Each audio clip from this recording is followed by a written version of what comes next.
Zimbabwe को offer देले पाकिस्तान अभिनेत्री कहले भारत को हराइले जिम्बाब्वेर युवक को करी विवाह।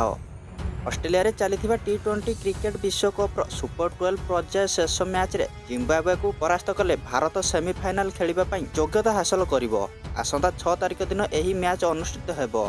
तेबे भारत किपरि शेष मैच रे हारी सेमीफाइनाल खेलिबा को वंचित हेबो सेति जिम्बाब्वे को लोभनीय तथा अजब प्रस्ताव देइछंती पाकिस्तान अभिनेत्री शेहर शनिवारी।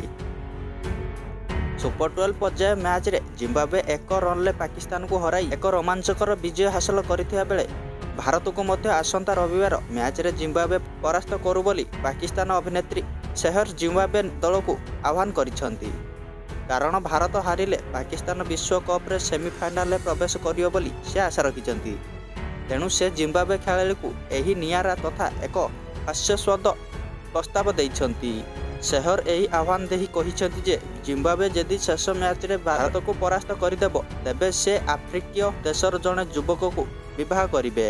सेहीपरि बुधवार अनुष्ठित बांग्लादेश विपक्ष मैच बेले भारतर पराजय नहीं से बारंबार ट्वीट करने सह शेष में निराश होइतिले। भारत मैच जीतिबा परे सोशल मीडिया रे ताकू अनेक यूजर्स ट्रोल मध्य करथिले।